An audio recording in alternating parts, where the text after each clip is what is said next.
Merci. Bienvenue à tous. Alors, je crois que vous qui êtes là ce soir avez déjà assisté à quelques conférences. Si ce n'est pas le cas, bienvenue.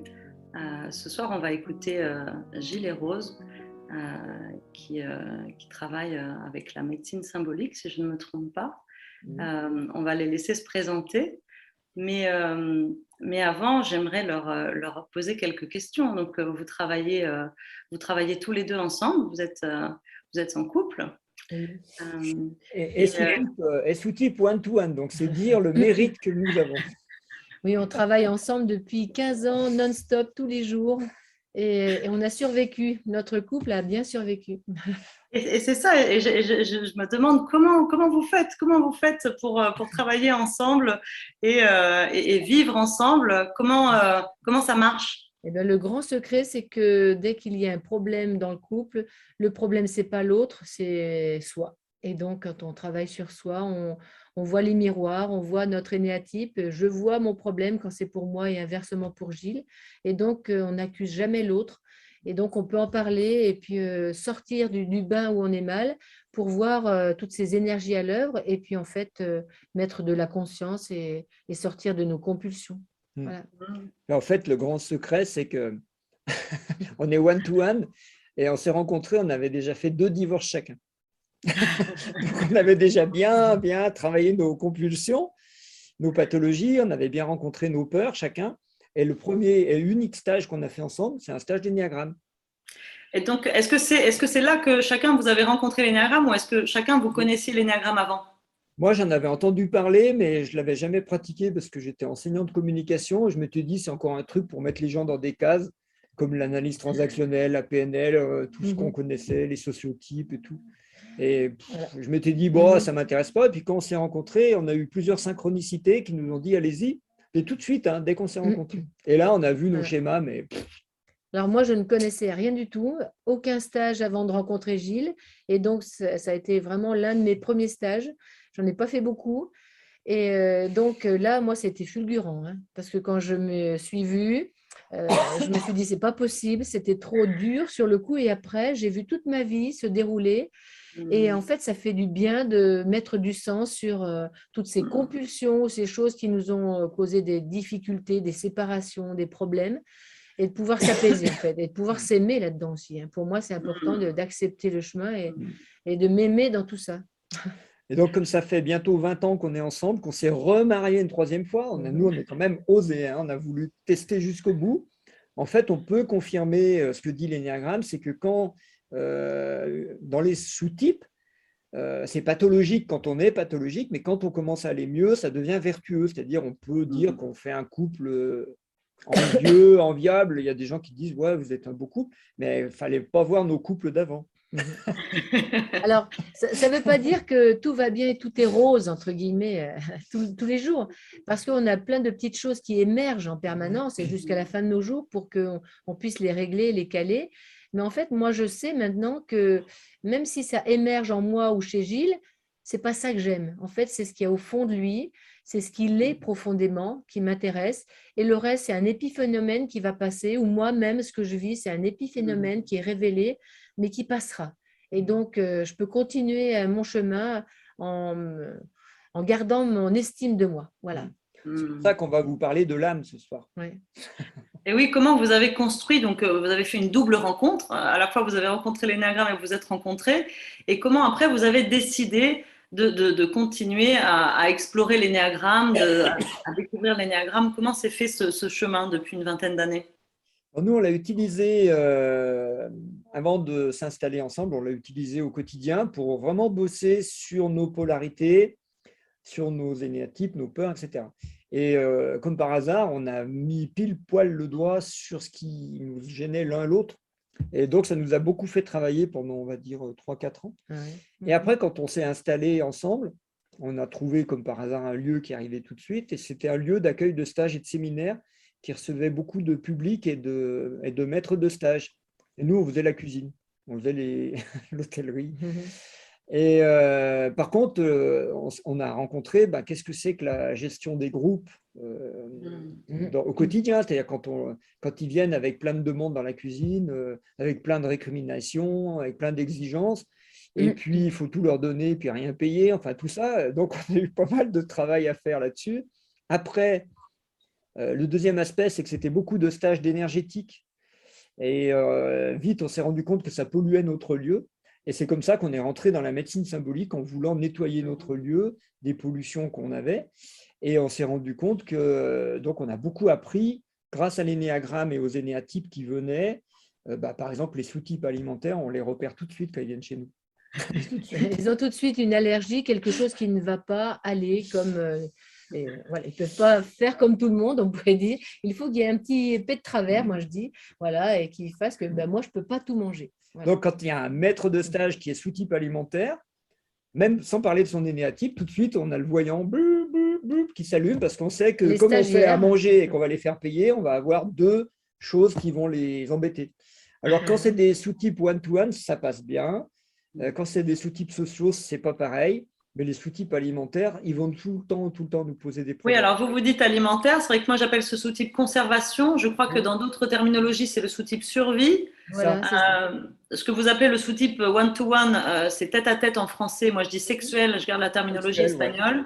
Ouais. Et puis ensuite le social, ça c'est assez. Mais je trouve que sexuel, c'est juste parce qu'en fait, la meilleure relation intime, c'est sexuel, il n'y a pas de problème. Après, alimentaire, nous, c'est parce qu'on a une tendance à voir tout comme on a une cuisine. La première chose qu'on voit, c'est les demandes de régime, de je ne mange pas ci, je ne mange pas ça, etc. Mais après, quand on leur dit il faut payer la pension, on voit l'aspect argent qui arrive. Donc, et donc, la médecine symbolique, qu'est-ce que c'est ? Alors, la médecine symbolique, c'est quoi? C'est qu'on a découvert, grâce aux baguettes coudées, là on n'en a pas, c'est des baguettes de sourcier qui tournent librement. Tu peux m'en donner, s'il te plaît, Ludovic, juste en haut là. Tiens, il y en a là-bas. Les baguettes de sourcier, de baguettes de géobiologie ou qui servent à chercher de l'eau. En fait, ces baguettes qui tournent librement. C'est des baguettes très simples, vous voyez, qui tournent librement. Voilà. D'accord. Tu as raison, Émilie, de nous demander parce qu'on va vous expliquer que grâce à cet outil, on fait des constellations avec la figure d'énéagramme. Et ces baguettes, on se laisse guider par l'invisible. Alors, on les met au niveau du chakra du cœur, qui est le chakra, le troisième, le dantian du milieu, c'est le centre de la croix et le centre de l'âme. Et on se laisse guider, on fait une demande à l'univers, on se laisse guider par l'univers, et l'univers va nous répondre par des signaux symboliques. On ne le questionne pas oui, non, on ne fait pas de la radiesthésie. On va lui dire, c'est quoi le problème? Et les baguettes vont nous emmener sur des zones symboliques. Ça va nous parler par rébus symbolique, en fait, parce que le langage de l'invisible, c'est un langage symbolique. Et quand on a compris d'où vient le problème, parce que l'invisible, il va insister jusqu'à ce qu'on comprenne. Et quand on a compris, à force, on est buté, mais des fois on arrive à comprendre, ça éclaire notre conscience. L'âme s'éveille, elle dit « Ah, oui, évidemment, je comprends ». On comprend toujours une chose, c'est que les problèmes, c'est nous qui les créons. C'est très embêtant, ça. Parce que l'invisible, Alors attends, je t'arrête parce que du coup, j'ai du mal à visualiser. Donc tu as ça dans tes mains et ça te dirige dans l'espace ou c'est vers toi plutôt que ça se passe? Voilà, ça peut tourner à droite, à gauche. Je les ai là, mais elles tournent. Je les mets là, justement. Voilà, elles sont en face de moi, mais elles peuvent tourner d'un côté ou de l'autre, en fonction du… Elles peuvent se fermer, pointer un objet. C'est quoi cet objet? C'est le vase de ma grand-mère. Et là, les baguettes réagissent. C'est quoi le problème avec votre grand-mère? Et hop, la personne, en 5 secondes, elle est en train de parler de sa grand-mère alors qu'elle nous parlait de sa sciatique. Et puis, d'un seul coup, elle dit, oui, mais ma grand-mère aussi avait une sciatique. Ah, et l'esprit du lieu est en train de nous dire, ou l'invisible est en train de nous dire, le problème de la sciatique de madame, c'est un truc qui vient de s'aligner, qui vient de génération en génération. Par exemple, nous, on a découvert ça, on a écrit un livre là-dessus. Et tout ça, ce sont des découvertes qu'on a expérimentées. Ce n'est pas une théorie, nous, on n'a pas appris ça dans une école, on a expérimenté et ça nous a montré des causes au phénomène. Cause que la personne, c'est ça qui est intéressant, c'est que la cause implique toujours la personne dans le processus de guérison. C'est la personne qui est malade, mais c'est elle qui va se guérir. Et du coup, c'est vraiment un outil qui éveille la conscience. Mais ça rend créateur, conscient. Et du coup, la médecine, c'est devenu une médecine, quoi. Ça, c'est un art de soigner par le symbole, parce qu'on va se rendre compte qu'on reçoit les messages de l'invisible par symbole, mais on va lui répondre aussi par symbole. Ouais. Voilà. Ce qui est intéressant par rapport à l'énéagramme, pour en revenir au thème, c'est que là, les baguettes vont pointer ou donner des dates ou pointer des symboles qui correspondent pile à nos blocages d'âme depuis notre enfance jusqu'à l'heure actuelle, qui nous ont perturbés et qui sont toujours actifs. Donc, c'est des mémoires corporelles? Voilà, des mémoires corporelles. Donc là, et donc les baguettes vont nous indiquer à travers ces dates et ces problématiques récurrentes, on pourrait dire, qu'il y a un problème lié à notre âme, donc à notre énéatype, et qui sont encore là, présents et qui nous perturbent. Et donc, c'est vraiment intéressant de se servir des baguettes pour remonter le temps et voir tous ces phénomènes qui se sont accumulés et qui sont toujours là, qui cherchent à nous éveiller. Mais tant qu'on n'a pas vu notre compulsion, ça continue à se répéter. Et comment tu peux pointer une date? Comment ça se passe? Pour les dates, en fait, c'est facile. Là, tu interroges l'invisible, tu lui dis est-ce qu'il y a une date, oui ou non. Mais là, on l'interroge du coup. On lui dit est-ce qu'il y a une date, comme en radiesthésie au pendule. Moi, je fais beaucoup de pendules aussi. Est-ce qu'il y a une date? Oui. Ben, quelle date? Est-ce qu'il y a plus de 10 ans, plus de 20 ans, plus de 30 ans? Et puis, tu remontes le temps comme ça jusqu'au moment où les baguettes te disent oui, à l'âge de 8 ans, il s'est passé quelque chose. Et à ce moment-là, tu demandes à la personne il s'est passé quoi à 8 ans? Et la personne, elle te livre. Et ce qui est intéressant, c'est qu'on ne fait jamais le lien entre ce qu'on vit aujourd'hui et ce qu'on a vécu avant. Mais en fait, quand on a une maladie ou une pathologie, et dans l'énéatype, c'est la même chose, nos problématiques, ce sont des accumulations au fil du temps de plein de choses. Et ces accumulations, à un moment, on dit il y a la goutte d'eau qui fait déborder le vase. Oui, mais ce n'est pas en supprimant la goutte d'eau qu'on supprime le vase. Il y a tout le vase qui s'est accumulé. Il faut aller jusqu'à l'origine, à la racine du problème. Quand est-ce que ça a commencé? Quand est-ce que ça s'est créé?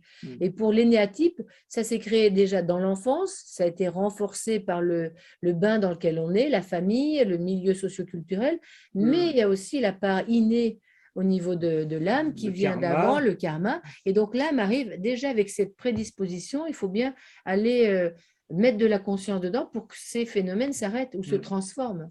Mais ce qu'on se rend compte, c'est qu'en fait, les phénomènes, il y a, comme dit Rose, mais il faut remonter jusqu'au moment où on est capable d'aller. C'est-à-dire que peut-être que je suis capable de remonter à ma petite enfance, et encore, pour certains énéatypes, ce n'est pas si simple. Pour moi, par exemple, je n'ai pas de souvenir de ma petite enfance. Mais par contre, petit à petit, ma conscience, elle va pouvoir remonter aux problématiques des parents, et puis après, de voir qu'il y a une lignée, puis de voir qu'un jour, que tout ça, ça a un sens global et que ça s'appelle le karma. Et que donc, et dans le karma, il y a un gros karma, puis il y en a plein de petits, il y a plein de petites informations qu'on est venu pour régler, qu'on est venu régler, et qui vont éveiller notre conscience. Et quand on voit les énéatypes comme ça, c'est plus un problème, c'est une aide. C'est-à-dire, c'est ça qu'on voudrait faire passer ce soir, c'est que l'énéatype, bien sûr qu'il est pénible, c'est une pathologie, puisque ça peut nous emmener à la maladie mentale. Mais en même temps, c'est l'outil que l'âme a choisi pour travailler. Si elle a choisi un râteau, on va ratisser, on ne va pas piocher. Si on a choisi une pioche, on va piocher. Et c'est d'où le travail sur l'énéagramme. Le premier travail à faire, et qui n'est pas facile non plus, c'est de trouver son énéatype. Mais c'est vraiment pas facile. Nous, on a vu des gens très intellectuellement intelligents et tout, qui pataugent pendant 2, 3 ans, 4 ans avant de voir dans quel énéatype ils sont. C'est pas facile. Et qu'est-ce qui les bloque selon toi? Justement, il y a plein de trucs qui nous voilent. C'est une forme de lucidité, en fait, sur son chemin. Puis s'accepter, ce n'est pas toujours évident, voir nos problématiques, nos compulsions. Il y a des petites résistances. C'est un des premiers trucs qu'on apprend, c'est qu'il y a des facettes de notre ego qu'on veut allègrement mettre à la poubelle, et puis d'autres, on ne veut pas s'en… Tu vois, par exemple, si je suis 8, moi je suis fort, je n'ai pas envie de lâcher. Si je suis 9, moi je suis bien, je suis zen, je n'ai pas envie de lâcher ça. Donc, si je suis 5, moi je suis intelligent, je n'ai pas envie de lâcher ça. C'est des trucs, on s'est accroché à ça, mais on ne peut pas lâcher. C'est une pièce de monnaie. Bon, j'ai que mon téléphone. C'est recto, verso. Hein. On ne peut pas lâcher un ego en lâchant qu'une face de la pièce. Ce n'est pas possible. Et c'est ça qui est compliqué. Et puis, nous, c'est notre credo. Hein. Après, ça va peut-être faire pas plaire à certains, mais nous, on pense que l'énéagramme a été trop psychologisé. Il a été trop mentalisé. L'Occident mentalise tout. Nous, on a la psychanalyse. C'est la blague de Woody Allen qui disait, moi, avant, j'étais malade, je ne savais pas pourquoi, mais maintenant, grâce à la psychanalyse, je suis toujours malade, mais je sais pourquoi. Bon. Alors après, bien sûr, moi, je ne suis pas neuf, je suis médiateur. Je suis médiateur, quoi. Je ne vais pas lâcher ça. Alors, déjà, en mettant un nom à l'énéatype, on met une raison de s'attacher. Ouais. Et nous, on n'aime pas ça. Donc, on préfère dire je suis neuf que de dire je suis médiateur. Parce que déjà, en plus, il y a des écoles qui ne sont pas d'accord avec les mots ou qui vont mettre d'autres mots, etc. Et le problème, ce n'est pas ça. Ça crée un ego en plus. Ça renforce un ego. Ça renforce, ouais. Si je suis deux, je suis altruiste, je ne vois pas pourquoi je changerais, quoi. Et donc, tout ça, c'est assez difficile. Du coup, ça va créer des problématiques supplémentaires pour que les gens se voient et s'acceptent avec leurs problèmes. Parce que si on leur dit, toi, tu es perfectionniste, tu es altruiste, tu es battant, etc., les mots classiques qu'on utilise, mais pourquoi on changerait? D'ailleurs, nous, on a vu des gens qui avaient fait 15, 18 stages d'énéagramme. Ils n'ont jamais travaillé sur leur peur. Jamais. Mais par contre, la peur, c'est la peur au quotidien quand même. La peur, il faut la voir le matin en se réveillant, elle se manifeste déjà, elle est déjà derrière nos pensées jusqu'au soir quand on s'endort. Hein. Ouais. Et bon, alors c'est très intéressant de connaître bien par cœur ses ailes et toutes les capacités de ses ailes et tout. On connaît plein de trucs, mais dès qu'on a un petit problème qui arrive dans notre quotidien, bing, on part dans la compulsion, dans le mécanisme de défense, dans plein de trucs. Et oui, mais c'est pas marrant, quoi. Si on ne voit pas la peur, en fait, on n'est pas maître chez soi, en fait. Voilà. Ouais. Ça explique pourquoi c'est pas facile de voir son énéatype, en fait. Et quand vous travaillez, pardon, je vous coupe parce que Dorothée a posé une question qui est intéressante, c'est quelle est la différence entre le travail avec le pendule? Vous pourriez travailler ça avec le pendule? Non, le pendule, c'est un bon outil, excellent outil comme la kinésiologie. Tu fais des tests musculaires, j'ai fait ça aussi. C'est un bon outil pour poser des questions oui-non. Mais l'invisible, si tu lui poses des questions oui-non, c'est que tu connais déjà la réponse. C'est une proposition, en fait. Est-ce que c'est une question fermée? Oui. Ah oui, nous, on n'aurait jamais pensé qu'un problème, j'ai dit de sciatique, j'ai dit ça au hasard, hein, mais on n'aurait jamais pensé que nous, nos problèmes pouvaient venir de nos lignées. Parce que moi, je suis expert comptable et Rose est biochimiste, hein, à la base. Et donc, comment vous en êtes venu donc, à ça? Le hasard. À quoi? À la médecine symbolique? À la médecine symbolique. Alors, rapidement, on décide au bout de 3 ans, je vais vous dévoiler notre vie quand même. On décide au bout de 3 ans, on s'est rencontrés. Pendant 3 ans, les vacances, les week-ends, on se retrouve. Et puis, on dit, mais peut-être qu'on essaierait de vivre ensemble. Après 2 divorces chacun, ça pourrait peut-être fonctionner cette fois-ci. Et au bout de 3 ans, on trouve un lieu. Et puis, au bout de 6 mois dans ce lieu, eh bien, ça recommence. Comme avant, les mêmes choses se répètent. On est mal, Gilles est malade. Notre couple, il y a des tensions et ça recommence et on n'a pas d'outils, en fait. Et là, eh ben, on prend les baguettes et on part de l'extérieur comme pour… parce qu'on a beaucoup, Gilles, emmené les personnes sur les lieux sacrés, à la rencontre des lieux sacrés. Et c'est devenu une passion pour moi aussi. J'ai découvert ça grâce à lui. Et donc, les lieux sacrés, on les aborde de très loin et on rencontre les bulles énergétiques du lieu pour aller jusqu'au cœur, au sacré qui est au cœur du lieu sacré. Le but, c'est de rencontrer la présence qui habite le lieu, c'est-à-dire Dieu, puisque normalement, une église, c'est la maison de Dieu, enfin, c'est une présence spirituelle, vibratoire très forte. Et donc, on va la rencontrer petit à petit et les baguettes servaient à approcher ces dieux. Le sacré ou l'invisible, enfin, pour moi qui étais biochimiste, c'était fabuleux déjà. Hein. Sur les lieux sacrés partout où on allait, c'était extraordinaire. Et donc là, ce jour-là, on part de l'extérieur, donc on sort de notre bocal, de notre bain, on considère que notre territoire, notre maison et notre terrain, c'est le bocal du poisson rouge. C'était notre premier livre. Donc, on part de l'extérieur pour pouvoir tester le bain, le bocal, savoir ce qu'il y a dedans. Comme si on prenait de la distance quand on part en vacances. Et puis, quand on revient, on dit, tiens, chez moi, il y a un truc qui me dérange. Et bien là, avec les baguettes, ça nous a permis de tester et de trouver des pollutions, entre guillemets, qui au début nous semblaient venir des autres, mais qui étaient bien des miroirs de nous.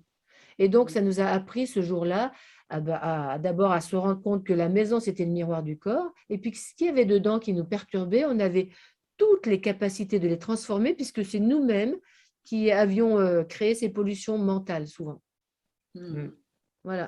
Alors, donc, avec le pendule, on ne peut pas bien faire ça, parce que le pendule, il faut avoir des abacs, il faut avoir ou comme en kinésiologie, il faut avoir des classeurs de tête, de gens qui ont déjà posé des questions et tout, mais en fait, quand on pose des questions à l'univers, on enferme l'univers. On l'enferme dans le fait qu'on sait déjà tout, quoi. Dans ce qu'on connaît, on interroge sur ce qu'on a déjà découvert ou lu ou appris, mais pas sur le nouveau qui arrive tous les jours. Alors que si on prend les baguettes et on demande à l'univers c'est quoi le problème, il va pouvoir nous révéler, par son langage à lui qui est le symbole, il va pouvoir nous révéler des choses qu'on ignore et nous apporter aussi la solution. Parce que quand il nous a révélé que nos problèmes venaient des lignées, il nous a aussi apporté en un an le protocole symbolique pour traiter les lignées. Et c'est là où c'est intéressant, c'est que la médecine symbolique, elle a mis au point des protocoles qui… je ne sais pas si tu connais les actes psychomagiques de Jodorowsky. Voilà, Jodorowsky, c'est le premier qui met le doigt sur le fait que l'invisible, ce n'est pas tout de comprendre le symbole, il faut aussi lui répondre. Et lui répondre par un acte qu'il comprend. Et l'acte qu'il comprend, ce n'est pas l'antibiotique ou le vaccin, c'est le symbole. Lui, il comprend le symbole. Donc, il faut lui répondre par un symbole. Et si on lui répond par un symbole, le phénomène s'arrête. Mais si on lui répond par un truc rationnel, l'invisible, il ne comprend pas. C'est comme il dit, mais vous ne parlez pas la même langue que moi. Et c'est ça l'intérêt, c'est qu'en fait, l'humain a toujours utilisé le symbole. Dans les religions, à l'armée, dans la justice, dans les gouvernements, les protocoles, c'est toujours des trucs symboliques qu'on fait. Et depuis la nuit des temps. Alors, actuellement, on veut tout rationaliser et rendre scientifique, c'est-à-dire on veut que tout soit régi par des équations. Il y a une équation. Virus égale vaccin. Puis voilà, il n'y a plus de virus. Ben, ce n'est pas vrai, ça ne marche pas. Et en fait, un énéatype, ce n'est pas une équation. C'est un être vivant. Et il répond à un symbole. C'est quoi le symbole du 1? C'est quoi le symbole du 2? Et en fait, on va se rendre compte que si on veut travailler dessus, il va falloir répondre à ce symbole parce qu'on est dedans. Est-ce que vous pouvez nous les donner, les symboles, pour chaque énéatype? Ouais, c'est une bonne question, je n'ai pas pensé à ça. Tu sais ce qu'on a dans les 9 plaies de l'âme, on a été loin parce qu'on a décrit 9 pathologies collectives qui sont rattachées à des énéatypes. À ma connaissance, personne ne l'a fait. Moi, je ne suis pas un grand lecteur de livres, mais je n'ai jamais lu ça nulle part. Et c'est un peu choquant. Quand tu dis le 1, c'est le perfectionniste, tu dis la pathologie, c'est l'intégrisme. Le 2, qui rend service à tout le monde, la pathologie, c'est la prostitution. Elle est prête à vendre son âme au diable. Le 3, c'est de la moralité. Ils sont carrément, il n'y a pas de morale là-dedans. Ça peut être que du mensonge. En ce moment, on est dans un bain de mensonges. Quand on voit notre représentant actuel en 3, il n'y a pas de sentiment, quoi. Il n'y a pas de morale. Il n'y a pas de morale. Le 4, il y a un négativisme. Les 4, ils ont quand même transformé l'art en tas de ferraille ou en je ne sais pas quoi. C'est-à-dire que, bon, ben oui, c'est de l'art, mais c'est moche comme tout. Je veux dire, bon… Ils ont transformé le beau en quelque chose qui touche malheureusement et qui rend mal. Ben oui. Le 5, nous on dit c'est la secte. Le 5, il va tout mettre dans des cases, il va secter les choses. Donc, c'est le sectarisme. Alors, on le voit bien, le sectarisme scientifique. Actuellement, on ne voit que ça à la télé. Le 6, c'est un suspicieux. Il se méfie de tout, surtout des amis, mais il ne se méfie pas de ceux qui vont l'entourlouper. Tu te dis, bon, c'est une suspicion, c'est les complotistes, quoi. Ben, ça arrive à ça. Voilà. Alors là, on a encore des participants, mais alors, on va tous les perdre là, Gilles, si tu continues. Il faut en rire. Oui, exactement, il faut en rire parce que tout ça, ce sont des descriptions. Alors attention, des énergies qu'on pourrait tous avoir en nous parce qu'on est tous reliés les uns aux autres. Et il faut les voir, ce sont des symboles intéressants parce qu'on est tous, moi je ne suis pas 2, je suis 6, mais en moi, il y a cette énergie qui pourrait être celle du 2, de vendre mon âme au diable pour avoir quelque chose. Parce que nos peurs sont Mais oui, actives on a tous. et quand elles sont actives, elles sont prêtes à tout. La peur, c'est la peur de mourir. Donc, quand on est acculé, on est prêt à tout. On a tous un mental qui découpe les choses et qui secte, qui classe bon, mal, bien, mal. Du Après, jugement. ben, je te dis ça, c'est pour répondre au symbole. Si tu Et oui, vois tout à le, fait, continue, continue. C'était ouais, juste si tu vois le symbole une plaisanterie. si C'est tu de la vois lucidité, si ça. tu vois le symbole négatif, tu vas comprendre que derrière, il y a, on inverse la médaille. Hein. Donc le 7, c'est un prédateur. Il est égocentré, il pense qu'à lui, son plaisir. Donc c'est un prédateur. Si on était tous 7, il n'y a plus de planète. Je veux dire, une planète, ça ne suffit pas, il en faut 18 et encore. Parce qu'on veut tous avoir tous les plaisirs et tout. La gourmandise, c'est sans fin. Le 8, c'est le mafieux. Quand tu es dans son camp, ça va, mais si tu n'es pas dans son camp, boum, boum, je te tue. Bah, c'est la mafia, mais ça va bien avec la prostitution du 2, tu vois, 8-2, la flèche. Et le 9, bah, c'est l'esclave, c'est la résignation. Oh, on n'y arrive pas, non, mais je suis obligé. Là, je suis obligé de me faire vacciner, je suis obligé. Et qui t'oblige? Non, mais je suis obligé. Je vais me résigner, je vais y aller. Bon, ben voilà, ça c'est l'énéatype 9 de Et ce l'esclave. sera fait. Et ça sera fait, je serai Je serai tranquille. tranquille. Ils me laisseront tranquille après. Tu parles qu'ils vont te laisser tranquille. Bon, tout ça, c'est très marrant, mais ce sont des symboles. Ce sont des symboles. Et on les voit de manière déformée dans le collectif. Tout ce que je viens de vous dire, l'intégrisme, vous l'avez vu, bien sûr, avec l'intégrisme religieux, vous l'avez vu, mais on le voit aussi dans l'intégrisme scientifique. Mais on est tous, Euh, notre la, mental la, est un intégriste chez nous. Il nous oblige dans nos croyances, je crois à ça et je ne crois pas à ça. C'est un intégriste qui nous limite beaucoup, beaucoup. Il faut voir que ces symboles-là, ils sont tous actifs chez Ouais, nous et le travail à faire, c'est vraiment les observer et les détendre. Plus être soumis à ça. Hein. Donc ouais. après, pour voir les symboles positifs, bah, il faut prendre les idées supérieures et les vertus. Et puis, on a exactement le contraire, puisque par exemple, si on prend le 9 résigné, fataliste, esclave, sa vertu, c'est l'action essentielle. On fait quoi aujourd'hui? Bah, on aurait bien besoin d'un 9 évolué à la tête du pays. Hein. Et si vous prenez le 1, bah, son idée, c'est déjà parfait, il n'y a rien à changer. Ça marche très bien, là, tout va bien. Faisons confiance. La sérénité, bah, ça ferait du bien si on avait un évolué à la tête du pays. Et donc là, tu vois qu'en fait, tu passes de l'intégrisme à la sérénité, c'est quand même chouette. Et vraiment, ah, Rose a avalé une poussière. Et là, tu vois vraiment que voilà, il y a tout dans l'énéagramme.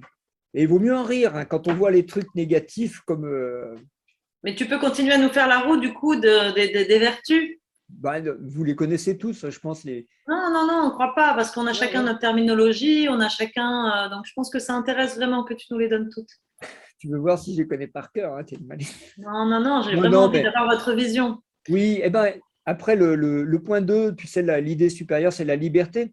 C'est la liberté d'être soi. Par exemple, au lieu de me prostituer, de dire je vends mon âme au diable, bah, puisqu'on est en pleine crise sanitaire, je me fais vacciner parce que comme ça, je pourrais aller au restaurant.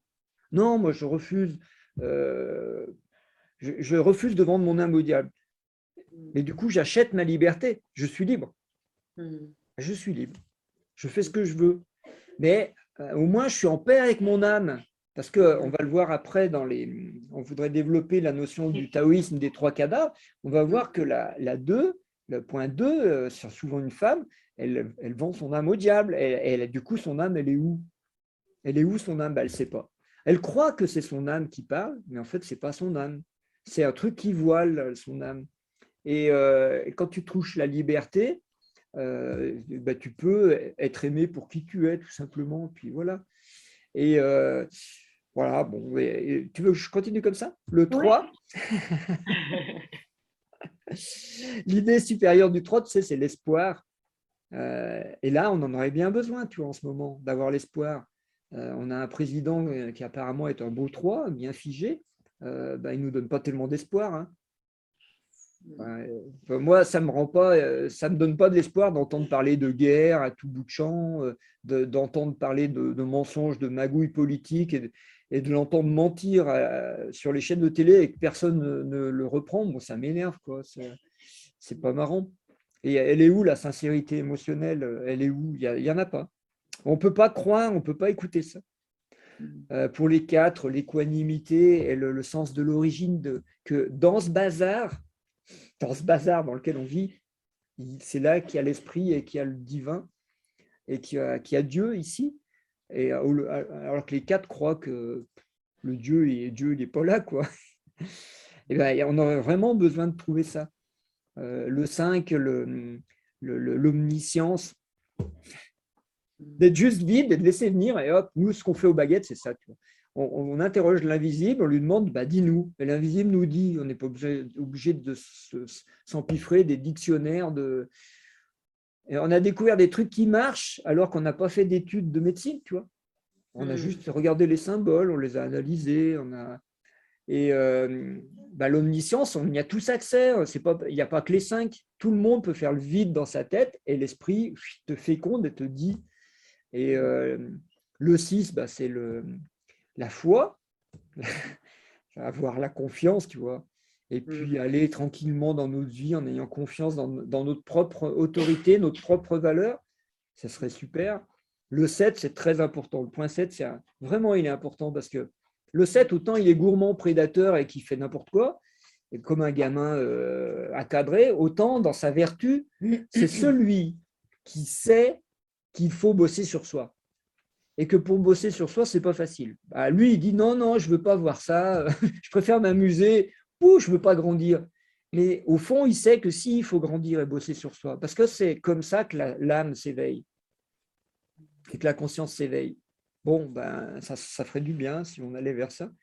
Le 8, vers la vérité, qui cherche à s'incarner dans le point 8, c'est chouette. Ça. Il y a une vérité, chaque 8 est toujours porteur un peu d'une vérité, et il y a des choses qui sont vraies, des choses qui ne sont pas vraies.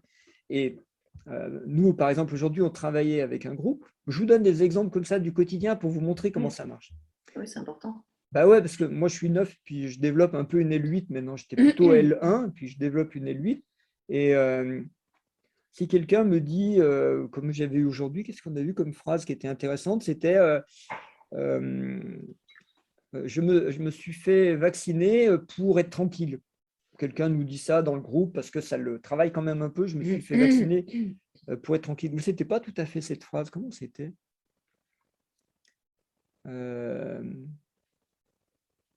Une autre phrase, alors on ne va pas parler de vaccination, une autre phrase. Elle dit, en fait, j'ai une autre personne, elle dit, j'ai trompé le père de mes enfants. J'ai trompé le père de mes enfants. Je lui dis, mais c'est un mensonge, ça. Elle me dit, pourquoi? C'est pas la vérité. Je lui dis, pourquoi? Parce que j'ai trompé, c'est déjà un mensonge. J'ai trompé. C'est un mensonge. Quand tu as couché avec quelqu'un, ce n'était pas pour tromper ton mari. C'était parce que tu avais envie de coucher et t'envoyer en l'air.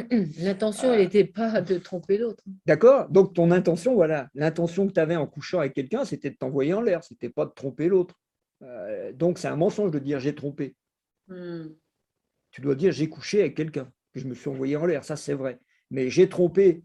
C'est faux. Après, j'ai trompé le père de mes enfants. Alors, ça veut dire j'ai trompé. C'est déjà faux, mais après, tu as trompé le père. Tu as trompé ton mec, bon, tu as trompé ton mari, et encore, ça se discute. Mais le père, non. De tes enfants, c'est-à-dire tu associes tes enfants, tu as trompé aussi tes enfants. Mais non, mais c'est quoi ce truc? Tout dans ta phrase est un mensonge. Le 8 est capable de voir ça et dire, mais c'est pas une vérité, ça, c'est un mensonge. C'est un mensonge. Tout est mensonge. C'est du mental menteur. Et c'est vraiment intéressant qu'on ait des gens qui nous disent la vérité. Parce que là, actuellement, il n'y a que du mensonge. Tout le temps, dans les médias, il n'y a que du mensonge. Bon. Et il faut vraiment faire un travail pragmatique que le 8 devrait être capable de nous apporter. Parce que le 8, il est pragmatique. Il te dit non, ça, le verbe ne correspond pas. Il y a un truc qui ne va pas. Et ça, c'est vraiment des vertus du point 8. Et si on prend ça comme ça, on est loin de la mafia, tu vois. C'est vraiment passionnant, l'énéagramme. Parce qu'on a tous les outils, et puis nous, on pense que, comme l'a dit Rose tout à l'heure, c'est pas parce qu'on est 3 qu'on n'a pas accès au point 8. Il n'y a pas de flèche, mais quand même, on a tous du pragmatisme, c'est-à-dire un sens rationnel, physique, biologique. On a tous un mental. Même si je suis 2, j'ai quand même un mental. Alexandra demande le 9. Tu n'as pas été jusqu'au 9. Attention. Le 9, je l'ai dit. Ah non, je ne l'ai pas dit. Si, je l'ai dit. C'est c'est l'action essentielle dans la vertu. Et c'est l'amour. Ça me gêne toujours de dire ça parce que je suis 9. Ah bon, bien sûr que je suis plein d'amour, hein, mais ce n'est pas de l'amour affectif. Quand je reprends la femme cet après-midi pour lui dire tu nous mens là avec ton truc, j'ai trompé le père de mes enfants, c'est un mensonge, je ne suis pas méchant, je suis plein d'amour parce que je voudrais qu'elle voie. Je voudrais qu'elle voie, tu vois. Je ne veux pas avoir raison, je veux juste que dire mais regarde, écoute ce que tu dis, regarde-le. Et ça, c'est l'amour du point 9. Ce n'est pas de l'amour affectif, hein, c'est de l'amour. Dans le sens, mais regarde, ton âme, elle n'est pas contente avec cette phrase-là. Ton âme, elle n'est pas contente. Tu l'aides à sortir de sa culpabilité parce qu'elle a une grosse culpabilité d'avoir fait cet acte et en plus de l'avoir dit à ses enfants. Donc, c'est un truc énorme et il faut bien sortir.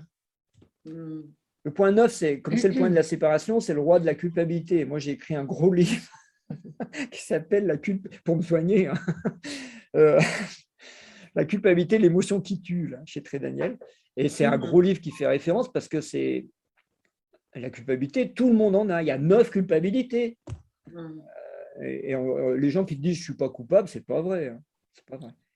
On a 9 culpabilités et c'est ça qui dirige le monde. Actuellement, toutes les décisions que l'on prend et qu'on nous impose reposent soit sur la peur, bon, ben, il faut travailler sa peur, soit sur la culpabilité. Quand la peur ne marche plus, on utilise la culpabilité. Actuellement, comme la peur du virus ne marche plus, pour faire vacciner les gens, on utilise la culpabilité. Et puis, voire la contrainte, carrément, voilà, bon, vous obligez. La contrainte par des mensonges, donc des croyances nouvelles, c'est vraiment les 3 fléaux. Ce qu'on vit d'ailleurs, ça pourrait être un bon enchaînement par rapport aux 3 cadavres.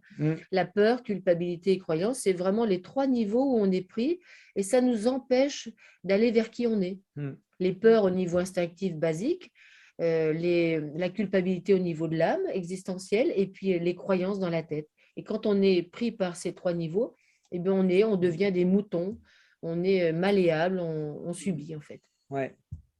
Et vraiment pour nous, alors je ne sais pas, la personne qui nous a enseigné l'énéagramme, elle nous l'a enseigné comme ça. Elle nous a dit tout de suite, c'était une 8, droit au but. Elle nous a dit, si vous voulez évoluer dans l'énéagramme, il faut traverser votre peur. Alors, toutes les écoles ne disent pas ça, apparemment. Mais nous, elle nous a dit tout de suite, le travail, c'est de traverser nos peurs. Et on s'est rendu compte tous les deux, en moi 9 et Rose 6, moi peur de la séparation, Rose peur de la trahison. Et bizarrement, j'avais imposé, je sortais d'un truc assez dur, d'un divorce assez dur, j'avais imposé comme mode de relation à Rose qu'on se voyait et puis qu'après on se séparait. Je lui disais, on se voit le week-end, on a 44 ans, on fait ce qu'on a à faire le week-end. Et puis après, moi je retournais bosser, j'étais prof à l'école à l'époque, et Rose, elle était institut aussi, et on retournait travailler. Alors, moi, ça me faisait un truc terrible parce que je rêvais de fusionner avec elle, bien sûr, en me disant cette fois-ci c'est la bonne, mais j'en avais. Le mal par le mal. On avait usé 2. Oui, mais ben c'est oui, rien mais bon, de dire. Il faut comprendre. J'avais usé 2 conjointes et je m'étais bien rendu compte que j'avais une part de responsabilité en étant toujours gentil, en faisant toujours bon, le médiateur et tout. Je m'étais fait bouffer, mais à la sortie, mes compagnes ont été malheureuses aussi. Bon. Et donc, j'imposais des séparations. Et Rose, du coup, elle vivait une trahison. Moi, j'avais peur de la trahison. Juste pour vous donner aussi une petite part de notre vie, j'avais qu'une envie, moi, c'est de rester avec Gilles les week-ends, de se retrouver. Il me dit, mais alors là, ça m'a fait c'était fulgurant. On finit le week-end, on a une balade super. Et je lui dis au week-end prochain, il me dit peut-être. Je dis, ah bon? Eh ben, pourquoi? Alors moi, en tant que 6, évidemment, dans ma tête, tout de suite, la parano se met en place. Et pourquoi? Il me dit, ben, peut-être qu'on se retrouve ou pas. Ah bon? Et peut-être que je rencontre quelqu'un de mieux que toi, ou bien toi, quelqu'un de mieux que moi. Alors là, ça m'a fait un truc. Mais il avait entièrement raison, en fait. Mais c'était tellement inattendu que ça m'a fait un électrochoc. Et j'y pense toujours. Et c'était vraiment tellement vrai que si nos âmes doivent attirer quelqu'un d'autre qui sera plus en accord, évidemment, mais sur le coup, ça m'a fait traverser ma peur, ma parano, ma peur de la trahison. C'était… Bah. Mais ce qui était intéressant, c'est ce que tu viens de dire, c'est qu'en fait, on est ensemble depuis bientôt 20 ans, on n'a jamais eu d'attractivité autre. C'est-à-dire, moi, il n'y a jamais une femme qui est venue m'attirer, ou Rose n'a jamais eu d'homme, a priori, qui est venu l'attirer. C'est comme si le fait d'aller droit dans la peur et de la vivre pleinement, ça l'avait dégommée. Et ça confirme bien que l'énéagramme, l'important, c'est de traverser ses peurs. Ce n'est pas de le psychologiser, de dire oui, mais je fonctionne comme ça, tout ça. Non, non, il faut aller dedans. Et dedans, on y va comment? Par un acte. Par un Il acte. faut le vivre. En espagnol, il y a une phrase, c'est si tienes miedo, hazlo con miedo. Et en France, ce serait si tu as peur, fais-le avec ta peur. Oui. Et c'est vraiment. Nous, c'est l'enseignement qu'on fait dans la médecine symbolique. On impose l'énéagramme parce qu'on pense qu'on ne peut pas devenir thérapeute si on n'a pas un outil. Et pour nous, l'outil, c'est l'énéagramme, c'est clair. Et on impose du coup à nos stagiaires de travailler leur peur. Et on est tellement convaincus que c'est ça, c'est que maintenant qu'on a sorti le livre Les 9 plaies de l'âme, puis qui commence à faire parler un petit peu dans le réseau, là, tout ça, il y a des gens qui disent, tiens, ils parlent des 3 cadavres, ils parlent de nouveaux trucs, ça les intéresse. Il y a des gens qui veulent faire des formations avec nous. Donc, on a mis en place 6 modules de formation pour ne pas faire trop long, pour faire des années. Et les 6 modules, on peut vous dire que les gens, ils vont bosser. Parce que ça va être du concret. Nous, ce qu'on aime, c'est le concret. Parce que la théorie, ça va à un moment, mais il faut qu'on change un jour. Et là, il y a une urgence à changer, à sortir de nos peurs pour passer à qui on est en réalité, pour créer le nouveau. Et créer le nouveau, c'est au niveau de l'âme et pas la tête. Parce qu'en haut, la tête, le mental, ne fait que radoter ce qu'il connaît ou essayer de changer l'ancien. Et le nouveau monde, il ne se crée pas avec la tête, il se crée avec le nouveau qui est là. Alors donc là, c'est là où ça devient… C'est là où vous allez nous parler des 3 cadavres. C'est là qu'on parle des 3 cadavres. Pourquoi? Parce que quand j'ai écrit l'énéagramme, bon, on avait nos enseignements, moi j'ai écrit ce qu'on sait faire. Bon. Mais quand on écrit, on est toujours infusé par l'esprit, il y a toujours des intuitions ou c'est chacun sa méthode. Rose, c'est quand elle tient les baguettes qu'elle reçoit des messages. Moi, c'est quand j'écris au clavier, j'écris un livre. Bon, chacun son truc. Moi, quand j'écris, il y a des trucs qui viennent. Et à un moment, je connaissais les 3 cadavres par des enseignements de Qigong et d'énergétique, parce que j'étais enseignant de Qigong aussi. Et c'est intéressant, les 3 cadavres. Et puis, en écrivant l'énéagramme, me revient les 3 cadavres. Et je me dis 3 cadavres, forcément, Trinité, les 3 dantiennes, physique, émotionnel, mental. Et bon, je dis, forcément, ça parle de l'énéagramme. Et je mets les 3 cadavres sur les 3, 6, 9, là. Et puis, d'un seul coup, les polarités. Il y a un cadavre qui est yang, donc extraverti, un cadavre qui est 0, celui qui est 3, 6, 9, là, donc il est anesthésié, inexistant, limité. Et puis, tu as un cadavre qui est yin, introverti. Et là, bingo, c'est l'énéagramme. Et je dis que c'est dingue. Ça veut dire que la description des taoïstes, qui date de 1500 ans à peu près, elle décrit l'énéagramme. Elle correspond pile poil à l'énéagramme qui apparemment viendrait d'une tradition plutôt grecque, avec corps, âme, esprit. C'est la même chose. Et tu arrives à une description de l'énéagramme qui n'est plus psychologique, mais qui est énergétique. Énergétique, ça veut dire que ce sont des mouvements. Un mouvement, motion, ça anime ton âme. Et ton âme ne peut pas faire autrement que de vivre ça. Ce n'est pas de la psychologie, si tu crois ça, tu n'as qu'à croire autre chose. Non, non, non. C'est plus fort que nous. C'est ce que disait Gurdjieff, on est des marionnettes. Mais quand tu le vois avec le versus des 3 cadavres, qui deviennent 9 cadavres, en fait, et là, c'est bluffant. Parce que du coup, on a commencé à faire des stages 3 cadavres pour voir ce que ça donnait. Alors, les gens, ça les décape. Hein. C'est fulgurant, en fait. Ouais.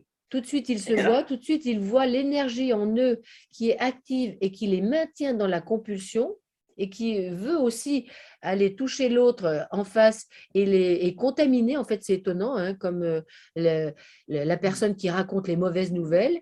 Et puis la deuxième qui a entendu la mauvaise nouvelle va raconter, vous voyez, ce truc-là, ce téléphone arabe, et ça se contamine comme ça. Donc, est-ce qu'on contamine vers le bas ou vers le haut Alors, le danger, ça serait, nous on le sait, hein, le danger, ça serait de nouveau de psychologiser les 3 cadavres. Parce qu'on sait qu'il y a des gens que ça intéresse pour faire un module de plus dans leur formation, pour des trucs.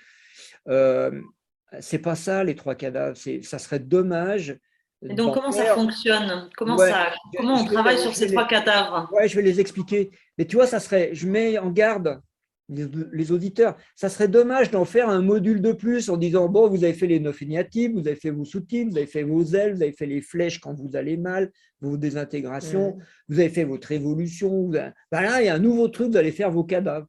Non, non. Parce qu'on change de discours. Parce que là, quand tu dis ça, en fait, ça nourrit le mental qui apprend, mais pas qui vit. Je sais et j'expérimente les deux, ça fait un changement de conscience, donc on sort de notre compulsion et on peut aller vers notre vertu. Autrement, on reste soumis. Je sais, mais ça ne change pas. Et au bout de 10 ans, c'est toujours pareil. Et puis, moi, je pense que, moi, je suis très chinois. J'ai découvert la Chine il y a longtemps et moi, ça a été une révélation. Je suis sûr que j'étais chinois. Puis, dans ma démarche, je synthétise toujours les choses par l'énergétique, par le yin, le yang. Pour moi, c'est la base. C'est le mouvement de la vie et tout fonctionne comme ça. Et même les énéatypes, parce qu'il y a des polarités, on le sait. Et donc,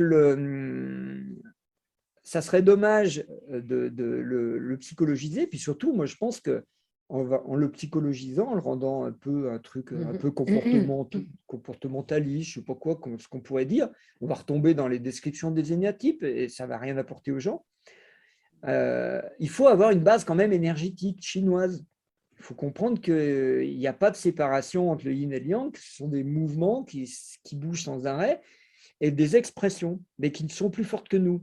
Et il faut qu'on les vive pour apprendre à les domestiquer. Et quand on va aller essayer de traverser les cadavres, d'abord le voir, dès qu'on le voit, il est moins puissant. Tout ce que tu vois commence à disparaître. Oui. Donc, dès que tu le vois avec la conscience, déjà, il est moins puissant. Et après, tu vas aller le visiter en conscience. Et nous, on a écrit un livre qui s'appelle « Sexe, pouvoir, argent ». Rose, elle parlait peur, culpabilité, croyance tout à l'heure. On a écrit « Sexe », c'est en bas. « Pouvoir », c'est le domaine social. Et « argent », c'est la tête. La tête en a jamais assez, elle veut posséder. Bon. Et sexe, pouvoir, argent, c'est les trois plaies, si tu veux, actuelles. Et c'est les trois cadavres. Eh bien, si tu vas voir ces trucs-là, tu vas pouvoir les transformer en vertu comme les énéatypes. C'est ça que nous, on veut. Et c'est pour ça qu'on fait des formations un peu partout en France, qu'on lance des formations sur un truc qu'on appelle la voie de l'âme, par l'énéagramme. Mais ce n'est pas enseignement de l'énéagramme avec les trois cadavres, c'est la voie de l'âme. Si vous voulez évoluer, et rencontrer votre âme et puis vous éveiller dans cette vie, utilisez les trois cadavres comme outil. Alors bon, c'est pas marrant, alors je vais en parler. C'est pas marrant parce que ça fait peur, les mots déjà, c'est pire quand on les raconte. Les taoïstes, qu'est-ce qu'ils disent, les textes taoïstes? Ils disent qu'à l'intérieur de nous, on a le mal. Alors que nous, en Occident, on dit c'est le diable et il est dehors. Tu vois, le diable, c'est un tentateur qui vient tenter Jésus, tout ça, mais les forces de la tentation, elles sont extérieures. Ne sont pas à l'intérieur. Bon, alors que tout le monde sait que la voix qui te dit prends une petite clope ou fume une petite bière, elle est dans ta tête. Elle n'est pas dehors. Les Chinois, eux, ils vont franco, ils disent c'est dedans. Et c'est dedans, ce sont trois entités, trois bestioles, ils appellent les trois vers ou les trois cadavres. Et ces trois bestioles, elles sont en prison dans ton corps. Tu vois, dans ton corps, tu as trois bestioles qui veulent se barrer. Elles voudraient retrouver leur liberté. Le seul moyen de retrouver leur liberté, c'est que tu meurs. Parce que là, dès que le corps se retourne poussière, les énergies dedans se libèrent. Et donc, les trois bestioles qui sont de nature énergétique, elles vont retrouver leur vie peinarde dans les cieux, je sais pas où. Alors, elles ont intérêt à ce que tu meurs vite. Je te rappelle que les taoïstes, eux, leur objectif, c'est de vivre immortel dans le corps. Les bouddhistes, eux, ils veulent ne pas se réincarner. Mais les taoïstes, eux, ils voulaient vivre longtemps dans le corps, parce qu'ils ont compris que c'est dans le corps qu'on s'éveille. Les bouddhistes, ils disent, une fois que tu es éveillé, tu te barres, tu ne reviens plus. Et les taoïstes, ils disent, non, mais c'est dans le corps, il faut rester dans le corps le plus longtemps possible, parce qu'on peut s'éveiller encore plus. C'est bon, c'est chinois. Et les trois entités, elles vont se débrouiller pour te tuer. Alors, comment elles font? Il y en a une, c'est le cadavre sanglant, elle est dans le système instinctif, elle va te tenter par des pulsions animales qu'on connaît tous, c'est violer, tuer. L'humain connaît ça par cœur, depuis la nuit des temps, violer, tuer. Donc, c'est des abus de sexe, et des abus de violence. Le point le plus représentatif, c'est le 8. Tu vois? Et donc, c'est le point yang qui va nous montrer le cadavre sanglant. Le 8, ça peut devenir un dictateur sanguinaire. On en a plein, Idi Amin Dada, Saddam Hussein, Kadhafi, tout ça, voilà, ça fait des gens comme ça. Et un mafieux qui dégomme tout le monde, enfin bon, voilà. Et il exprime donc un cadavre sanglant. Mais le 1 le réprime. Le 1 le réprime, il dit « Ah là là, oulala, en dessous de la ceinture, c'est bakaka, je ne veux pas voir ça ». Donc, il réprime ses pulsions, il réprime sa colère, il réprime sa violence. Non, il met le couvercle dessus. Et bien sûr, il finit par péter parce que le couvercle dessous, ça bouillonne. Ça va si on le voit comme ça? Et le 9, lui, anesthésié, 0 cadavre. Tranquille. Mais du coup, zéro instinct. Du coup, 0 instinct. Du coup, il va falloir 42 ans pour le réveiller, quoi. Moi, c'est ce qui m'est arrivé. À 42 ans, je commençais à m'éveiller. Je dis, qu'est-ce qui se passe? Il y a quelqu'un comme ça. Ça va pour le cadavre sanglant? Après, et c'est là où, par rapport à l'Occident, l'Occident connaît bien le cadavre sanglant. Tout le monde connaît parce qu'il est tellement visible. Les pulsions sexuelles et la violence, la guerre, on a toujours connu dans toutes les civilisations. Par contre, la demoiselle blanche qui est dans le thorax, alors celle-là, en Orient, ils la connaissent, en Chine, ils la connaissent, mais nous, on ne la connaît pas. Elle se fait passer pour ton âme. Elle est blanche, elle est pure et parfaite, elle est tout amour, elle est tellement belle. Elle te dit, ne pense pas à toi, pense aux autres. Si tu ne veux pas te faire vacciner pour toi, fais-le pour les autres. Elle est très culpabilisante. Elle est très culpabilisante. Elle est très culpabilisante et elle va t'éloigner de ton chemin, de ta mission d'âme, parce qu'elle va te faire croire que il faut t'occuper des autres.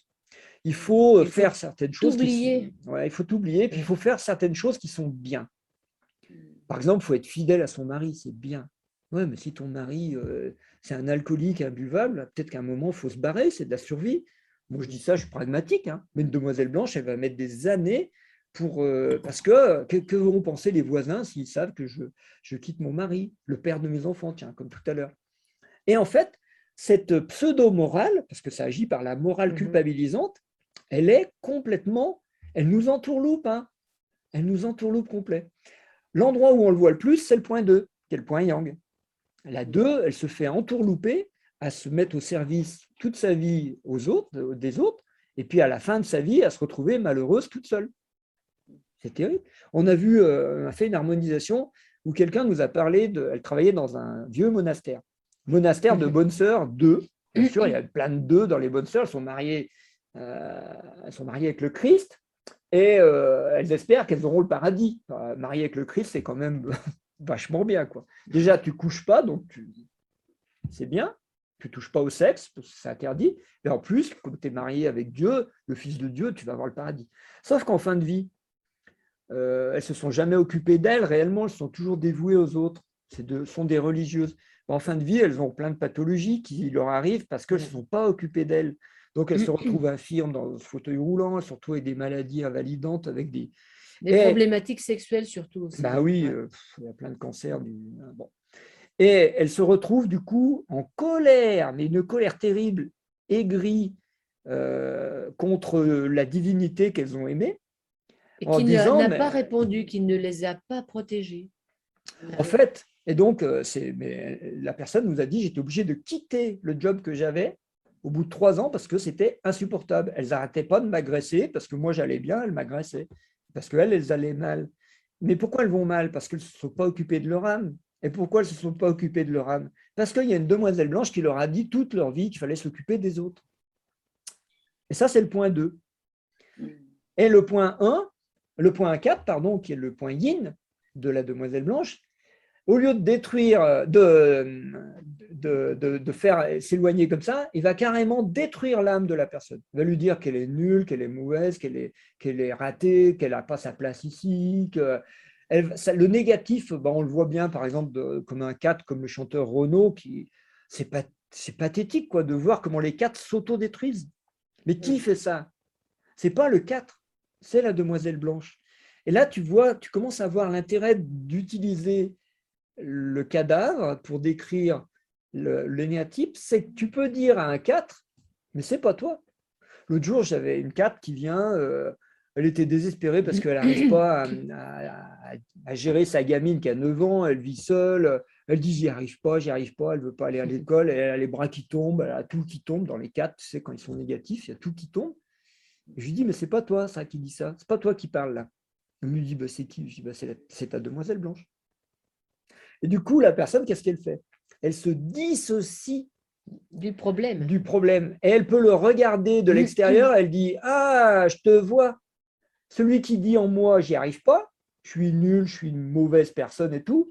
Ce qui dit ça, qui dit je d'ailleurs, qui utilise mon je, c'est un menteur. C'est un menteur et ça s'appelle demoiselle blanche. Et je te vois. Et du coup, dès qu'on dit je te vois, au lieu de dire c'est un comportement du 4, ouais, ça fait partie du 4. Et là, on les enferme, les pauvres 4. Oui, parce qu'on sort de l'association avec le phénomène. Oui, mais moi, je suis fatigué le matin. Oui, mais moi, je suis. Tous ces je suis, on s'associe avec un phénomène qui n'est pas nous. L'âme, elle n'est pas ça, en fait. Et du coup, on fait un travail vraiment décapant parce qu'on va aider les gens à sortir de leur cadavre, le voir de l'extérieur et du coup à se réapproprier une autre partie de leur énéatype, qui est la partie vertueuse, qui voit la conscience, qui voit et qui dit mais c'est pas moi ce truc-là. J'ai cru que c'était moi 40, 50 ans, mais non, c'est pas moi. Et je le savais, et souvent il y en a vers 40, 50 ans, ils le disent, je savais que c'était pas moi. Il y a un truc qui me disait, mais c'est pas possible que je sois aussi ce film que je jouais un film, je le voyais, mais je continuais à le jouer. Ouais, il y a un cadre qui nous a dit ça, c'était magnifique. Il a dit, je le voyais que c'était un film, mais j'arrivais pas à m'en sortir. Et le 3, bien sûr, qui est au milieu, lui, il n'a pas contact avec son âme. Donc, comme le 9 n'a pas contact du cadavre sanglant, au moins la demoiselle blanche, elle a un intérêt, c'est qu'elle a une morale. Ben, le 3, pardon, il n'y a pas de morale. Parce qu'il n'a pas contact avec la demoiselle blanche, donc il n'y a pas de morale. Le 9, il n'a pas contact avec l'instinct, donc il ne peut pas agir. Tu vois comment ça marche, les polarités, c'est génial en fait. Il n'y a pas l'instinct de survie pour les 9, comme les 9 Afrique. Ils pourraient presque se laisser mourir, les 9. Ça n'a pas d'importance, de toute manière.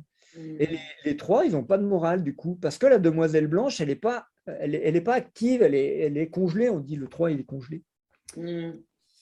Et après, il y a le troisième cadavre au niveau de la tête. Et lui, on l'appelle le vieux bleu. Bon, alors son job, lui, c'est de détruire le cerveau. Alors lui, il bosse bien en ce moment parce que quand tu regardes les maladies qui se développent sur la planète, c'est toutes des maladies qui touchent le cerveau. Sclérose en plaques, Parkinson, Alzheimer, et puis les burn-out, les maladies mentales qui se développent à fond. Donc lui, le vieux bleu, il est à fond les manettes. En ce moment, il est à fond les manettes. Il bosse comme un malade, jour et nuit. Le problème, c'est que ces cadavres… Tu parles de choses dramatiques, mais avec des expressions qui font rire. Donc, il y a une espèce de paradoxe entre le pont et la forme. Oui, mais justement… Mais il vaut mieux en rire. Oui, parce que si on en rit pas, c'est qu'on s'identifie. Et donc, on fait le 1 avec. Il vaut mieux en rire et voir ses énergies pour dire, oui, je le vois, c'est pas moi. Sinon, on devient ça. Le principe de l'esprit, puisqu'on est dans l'esprit, là, c'est d'avoir de l'humour. Si on n'a pas un peu d'humour, c'est qu'on n'a pas d'esprit. Bon, les gens qui n'ont pas d'humour, ils sont tristes à mourir. C'est que du mental enfermé, c'est pas marrant. Il faut fuir les gens qui n'ont pas d'humour. Bon, il faut en rire un peu. Le vieux bleu, dès que tu te moques de lui, il ne sait plus où se mettre. C'est super. Mais il faut rire de soi, bien sûr, pas de les autres. Les autres, bon, c'est facile de se moquer des autres. Non, rire de soi, de son vieux bleu à soi. Alors, le vieux bleu, qu'est-ce qu'il fait? Il a il a un aspect yang yin, pareil. L'aspect yang, il va rentrer dans la tête des autres. C'est le point 7. Il va rentrer dans la tête des autres pour aller semer des graines dans la tête des autres. Il hypnotise. Donc, il va inventer des techniques comme l'hypnose, comme la sophrologie. Ça fait un peu comme le coucou qui va pondre son œuf dans le nid des autres, vous voyez. Et donc, il va dire non, mais moi, je suis médium, j'ai mes guides, ils me disent que dans une vie antérieure, tu as fait ça, et c'est pour ça qu'en ce moment, tu vis mal, toi. Alors, donc, tu as plein de 7 comme ça qui font un dégât terrible en ce moment parce qu'au lieu de faire travailler les gens sur eux, qui est leur vertu, je te rappelle, ils les entourloupent et les emmènent dans des mondes imaginaires. Et nous, on a vu, par exemple, un médium qui dit à une personne, ce que tu vis avec avec ton paysan qui t'embête dans ton jardin, Pas trop. c'est parce que, dans une vie antérieure, tu l'as exproprié et puis maintenant, il t'en veut. Qu'est-ce que t'en fais de ça? Je lui dis, ça va mieux avec ton voisin? Ben non, c'est toujours pareil. Donc, ça ne sert à rien, ce discours. Ça donne une explication invérifiable, virtuelle. Ça, c'est typique du vieux bleu du 7. Ça t'emmène dans des trucs que tu ne peux pas vérifier. Oh non, mais là, si ça va mal, c'est parce qu'il y a des implants extraterrestres dans ton cerveau. Mais en fait, ce truc du vieux bleu, il va nous entourlouper en nous faisant prendre des vessies pour des lanternes. Dans la littérature, il va obstruer nos orifices sensoriels, les yeux, les oreilles, et il va nous faire voir et entendre ce qu'il a envie qu'on en voit et on entende. Le premier qu'il a décrit, ça va vous paraître bizarre, c'est Descartes. Parce que Descartes, quand il a dit cogito ergo sum, là, en fait, avant de dire ça, c'était la conclusion d'un long paragraphe où il dit que dans sa tête, il a vu un malin génie, il l'appelle comme ça, un malin génie, qui lui faisait percevoir par ses yeux et ses oreilles des choses qui n'étaient pas vraies. Et donc, il a dit non seulement c'est un malin génie, mais en plus, il pourrait presque se faire passer pour Dieu. Donc, moi, je suis sûr qu'il a décrit le vieux bleu. Ouais. Et du coup, il a dit, du 7, ouais. Et du coup, il a dit, pour s'en sortir de ce truc, il faut revenir à la pensée raisonnante. Tu vois, ce que j'ai dit tout à l'heure sur la vérité, j'ai trompé le père de mes enfants, c'est pas rationnel, c'est pas vrai. Le verbe que tu dis n'est pas vrai. Et si tu le raisonnes de manière raisonnable et raisonnante, tout ça, tout ce que tu veux, tu déloges le menteur. Et donc, lui, c'est le premier Descartes qui a décrit ça. Il a dit que c'était dans notre tête et que ça nous faisait voir et entendre des choses qui n'étaient pas vraies. Et que le seul moyen d'en sortir, c'était soit de revenir à la pensée raisonnante, soit de ne plus penser du tout, de ne plus avoir aucune conception du monde, de porter aucun jugement sur le monde. Je ne sais plus comment il a dit ça. Le vieux bleu, en fait, on pourrait dire qu'il nous voile notre lucidité. On perd la lucidité des faits, des choses, et on n'arrive plus à faire les liens. Donc, on peut être un petit enfant, comme tous les 5, 6, 7, soumis à ces croyances. Si tu veux, le vieux bleu, il va faire ce qu'on appelle dans le New Age les mysticopétés. Je ne sais plus qui a utilisé ce verbe. C'est des gens qui sont complètement au-dessus de la planète, là, qui planent, qui sont dans des mondes virtuels, les mysticopétés, et ils ont des explications sur tout, mais dans le concret, dans la matière, ils vivent mal. Mais bon, ils ont des explications sur tout. Et puis, à l'inverse, ça, c'est le cerveau droit, si tu veux, cerveau imaginatif. Et à l'inverse, le point yin, introverti, c'est le point 5, et lui, le point 5, il va rationaliser tout à outrance, c'est-à-dire il va tout enfermer dans des certitudes mentales, et il n'y a rien qui doit dépasser, et ça va faire ce qu'on appelle des rationalistes bêtes et bornés, c'est-à-dire ça va enfermer, scléroser le mental. Alors, quand tu regardes le fonctionnement du vieux bleu, tu vas voir qu'au point 5, il va scléroser le mental secté et le rendre con, incapable de… Parce que si ce n'est pas dans mon champ de connaissances, ça n'existe pas, ou c'est inimaginable, donc je ne peux pas aller vers le nouveau, par exemple. Je ne peux pas inventer, en ce moment, un 5, il ne peut pas inventer un nouveau monde, puisqu'il a enfermé l'ancien monde dans une certitude scientifique. Et ça ne bougera pas. Un religieux 5, il ne peut pas inventer une nouvelle religion, puisque au concile de Nicée, en 1300, on a dit le dogme, c'est ça, et ça ne bougera plus. Ben, si ça bouge, on te tue. Ben, à l'Inquisition, ils ont fait ça. Ils disent, vous n'êtes pas dans le dogme, on vous tue. Bon, il ne peut pas venir de nouveau. Tu vois ce truc-là? Sa sclérose, ça va tuer le mental, ça va tuer sa capacité à innover. Et dans le 7, ça va l'emmener dans des délires qui sont inapplicables concrètement. Et le vieux bleu, il est très, très actif actuellement. Et je pose des questions d'Alexandra parce que, pour clarifier, elle demande, les 7 font ça aux autres. Et on a ça en nous aussi. C'est-à-dire que aussi, lui, il s'embarque dans son rêve. Le 7, il se le fait aussi pour lui, mais il a une capacité à influencer les autres parce que c'est un hypnotiseur, il arrive à… Un conteur. Ouais. Le problème, c'est que le 7, on va voir que les points yang, ils font du dégât chez les autres. Par exemple, le 8 va faire c'est un dictateur, il va faire mal au corps des autres. Alors que le 1, il va faire mal à son corps. Dans la demoiselle blanche, le point 2, la demoiselle blanche, dans le point 2, va faire du mal à son entourage. Les enfants des femmes 2, c'est compliqué, hein. comment gérer la culpabilité de la bonne mère que la 2 met sur ses enfants. Ça fait du mal à ses enfants, à tel point que des fois, les enfants se barrent. Alors que dans le point 4, la demoiselle blanche va faire du mal à l'âme du 4. Bon, ça peut aussi toucher l'entourage, hein, mais ce n'est pas l'objectif.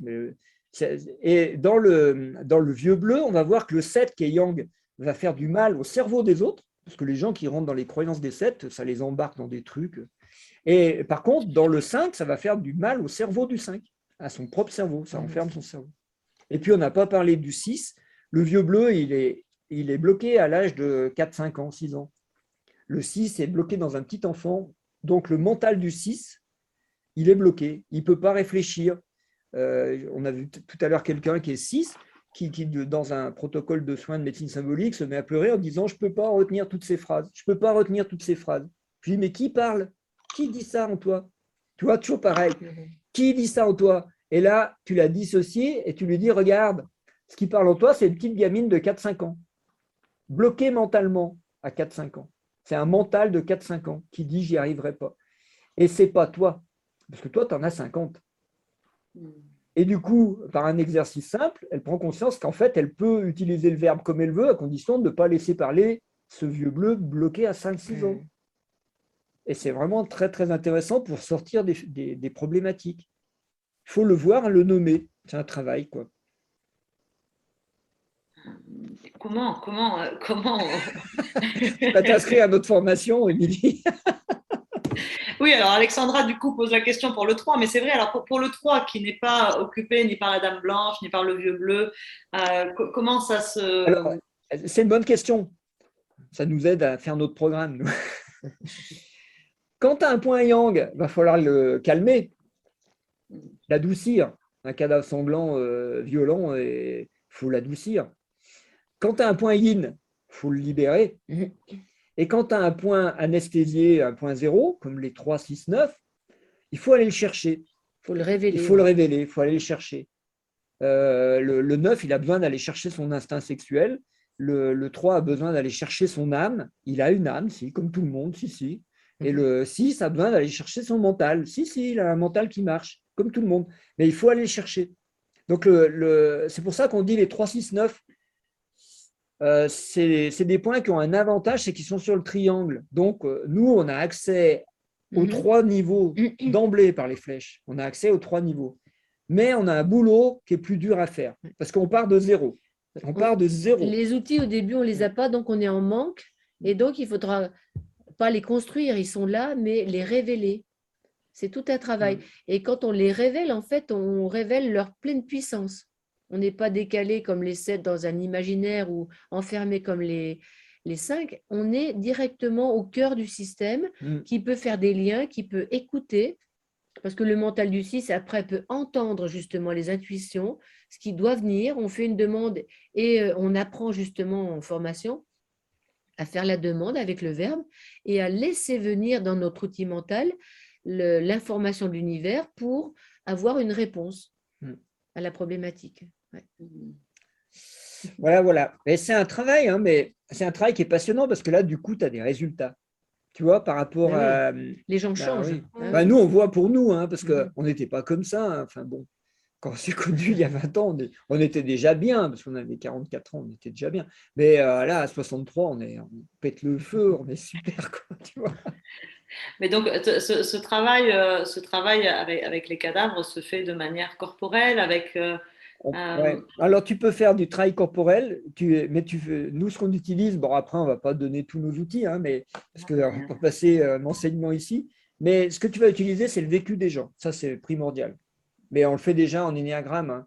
C'est-à-dire que ce qui parle, c'est les situations. C'est le concret, mais ça, c'est notre aspect pragmatique.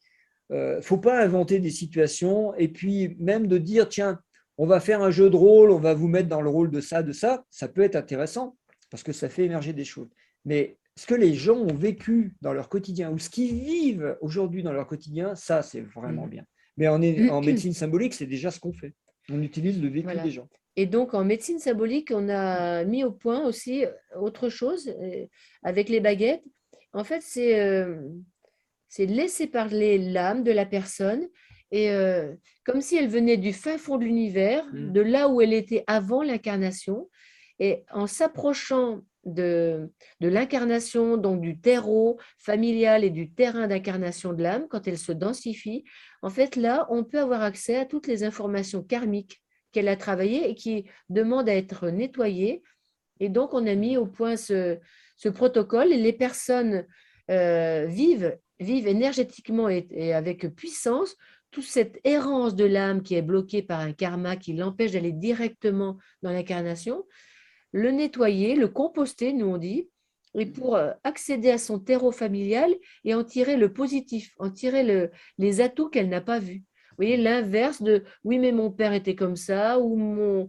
Eh bien là, elle peut accéder à l'autre face au niveau de l'âme. Donc là, c'est vraiment autre chose au niveau énergétique. C'est une histoire de conscience. En fait, c'est le langage symbolique, c'est un monde que nous, on a découvert, mais c'est un monde incroyable. Si tu pars du principe que la maison, c'est le miroir du corps, et l'habitant de la maison, c'est le miroir de l'habitant du corps. Dans mon corps, il y a un habitant qui s'appelle l'âme. OK ? Mais mon âme, elle est prisonnière du corps. Mais je ne suis pas prisonnier de ma maison. Donc, je peux sortir par la porte d'entrée de ma maison. Et étant dehors de la porte d'entrée de ma maison, je prends les baguettes. Et si j'interroge l'invisible à ce moment-là, l'invisible va me donner des réponses sur ma conscience, c'est-à-dire mon âme, avant qu'elle s'incarne dans cette vie. Et donc là, on peut toucher des informations karmiques. Ah oui. Est-ce que c'est la personne qui tient les baguettes ou est-ce que c'est vous? Non, c'est nous.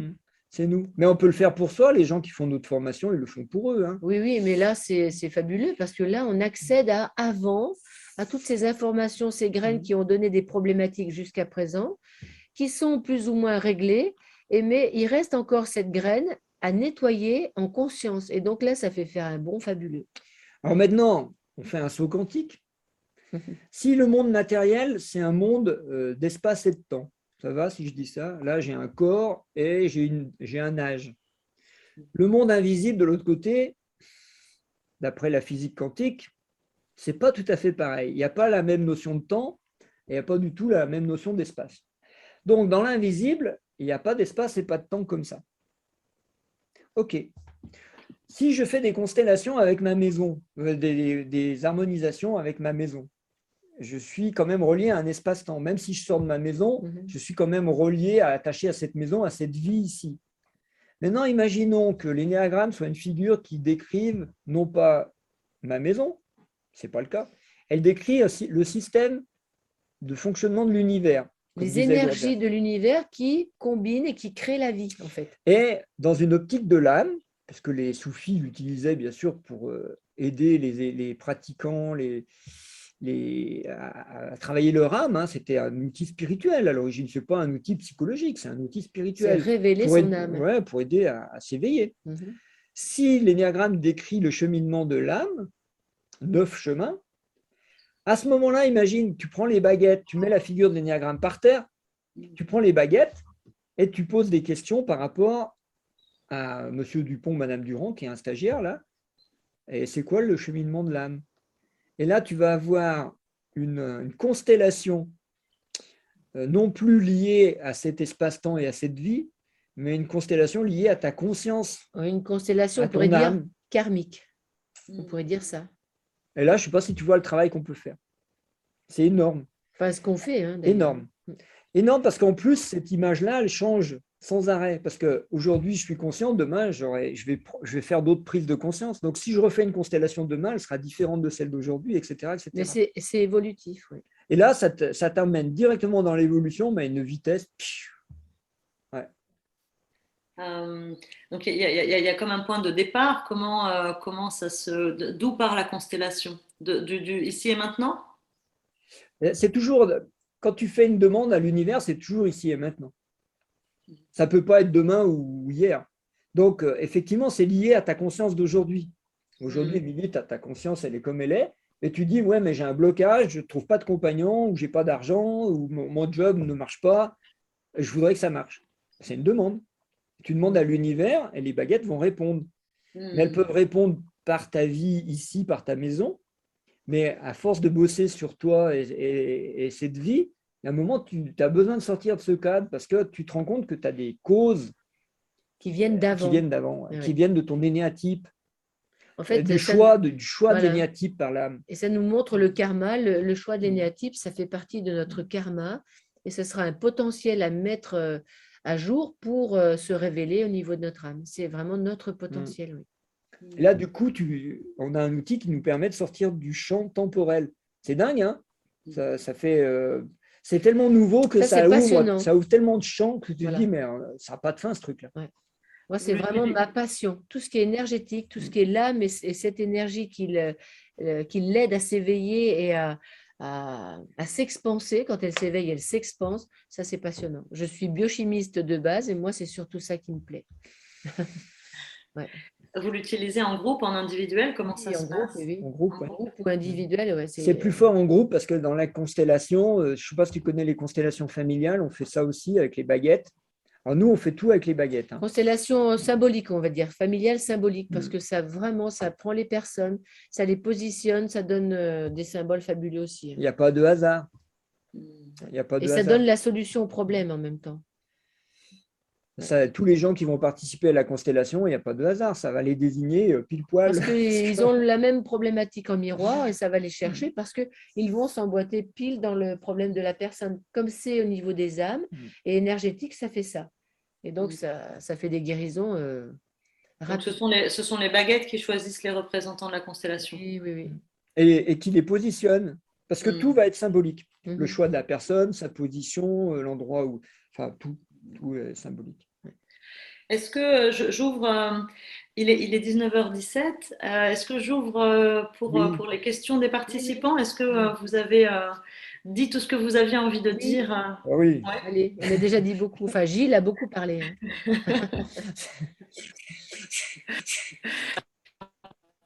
Je vous pose quelques questions qu'il y avait déjà, mais n'hésitez pas à poser plus de questions, puisqu'il nous reste que 10 petites minutes. Donc, une question très pragmatique. Qui vous a formé en énéagramme? Qui était cette personne 8? Je ne sais pas si elle est très connue. Elle s'appelait Agnès Nolot et elle avait une agence un peu de communication. Elle faisait des formations dans les entreprises. Et elle était sur Annecy à l'époque. Et maintenant, je crois qu'elle a déménagé. Je ne sais pas où elle est. Et bon, voilà. Nous, on n'a pas fait de grandes écoles. On a juste fait un stage avec elle. Puis après, on a bossé. Hein. Bon. Et comment vous savez quel esprit vous parle? L'invisible est très peuplé. Non, alors justement, l'invisible ne nous parle pas. On n'a rien qui vient dans notre tête. Heureusement, sinon on dit il faut se faire soigner. Hein. Non, l'invisible nous parle par un langage symbolique des baguettes, c'est-à-dire, et c'est souvent le patient lui-même qui parle. Les baguettes vont, par exemple, ce que j'ai dit tout à l'heure, aller pointer le vase, et la personne qui habite là dit c'est le vase de ma grand-mère. Et là, les baguettes, hop, là, ça commence à fermer. Ah, ça ferme sur le mot grand-mère. Vous pouvez nous en dire plus? C'est quoi la grand-mère? Et hop, et c'est comme ça que l'invisible nous parle. L'invisible ne parle pas dans nos têtes, parce que ça, ce sont des entités qui parlent dans nos têtes. Il faut vraiment se méfier des voix dans les têtes. Pour expliquer aux personnes, quand les personnes chez qui on est ou qui sont en soins chez nous parlent, en fait, moi j'ai les deux baguettes là au niveau du cœur, donc de l'âme, et les baguettes vont filtrer les paroles de la personne et donc vont se fermer quand il y a une blessure d'âme, quand quelque chose a bloqué au niveau de l'âme. Eh bien, ça montre qu'il y a une rétraction. Ce n'est pas un non, ça veut dire là, ça a bloqué. Et donc, il faut être très, très attentif à ce qui se passe au niveau des baguettes, bien les tenir et être vraiment neutre. Et donc là, on a tous les messages. Et donc, moi qui étais 6, vraiment dans la peur et dans le mental, ça m'a beaucoup aidé, les baguettes, à sortir de ce radotage mental et de ces peurs permanentes pour aller dans ma paix, en fait. Mais par exemple, il y a d'autres moyens de parler avec l'invisible que tout le monde connaît et que les traditions connaissaient. Tu peux tirer les cartes du tarot, tu peux faire de la géomancie, tu peux faire de l'astrologie. Il y a un Amérindien qui vient chez nous faire des stages à une époque et il est péruvien. Bon. Et lui, il parle au grand esprit. Donc, il sort dehors et puis il y a un oiseau qui vole dans le ciel. Puis il dit au grand esprit, il dit, si la réponse à ma question c'est oui, l'oiseau, il va dans ce sens. Si c'est non, l'oiseau va dans ce sens. Et tu vois, l'oiseau, non, c'était l'oiseau tourne. Et tu vois, l'oiseau, il se met à tourner. Alors il dit, bon, voilà, le grand esprit m'a répondu. Mais il n'a pas une voix dans la tête qui lui dit Non. c'est oui, c'est non. Il interroge une synchronicité. La synchronicité lui donne la réponse, puis voilà. Mais on peut tous faire ça tous les jours, Ouais. sans baguette, sans rien. Hein. Mais là, il ne faut pas que ce soit des voix dans la tête parce que là, c'est grave. Pour nous, c'est Ah grave. ouais. Il ne faut pas qu'il y ait de voix qui parlent. Je te dis, c'est moi qui te parle. Là, Nous, on a eu en consultation, bon, c'est une anecdote, hein, on a eu plusieurs fois des médiums en consultation qui étaient mais au quatrième dessous, c'est-à-dire pas d'argent, pas de clientèle, pas de revenus, enfin, pas de compagnons, enfin des femmes, toi, pas, mais vraiment dans une détresse pas possible. Et la personne, elle arrive et elle nous dit franchement, les yeux dans les yeux, en nous disant bah, moi, je canalise Marie-Madeleine. Mais J'ai dit, bon, bah, c'est pas la peine de canaliser Marie-Madeleine et puis de consulter parce que tu n'as pas d'argent et pas de vie sociale et pas d'amour et que tu es ouais, malheureux. Il y a un truc qui ne colle pas. Moi, voilà. je suis rationnel. Là, je dis, ça ne colle pas. Là. Et le problème, c'est que jour et nuit, ce canal qui est ouvert avec un autre monde, je ne vais pas nommer, mais ça alimente en permanence l'outil mental qui est envahi par des voix qui parlent, que ce soit du bas astral ou autre, j'en sais rien, et qui remplissent notre outil mental. Au début, ça parle de 2-3 choses qui pourraient être cohérentes, et après, ça n'en finit plus, ça rend fou. Donc, il faut faire très, très attention avec l'invisible. Donc, vous reconnaissez un peu que moi, par exemple, je suis 9, et puis que Rose, elle est 6 qui va plutôt vers le 9, parce qu'on est très pragmatique, nous. On ne peut pas se laisser entourlouper par le monde invisible. Hein. Ouais. Alors, je vais regarder s'il y a d'autres questions pour vous.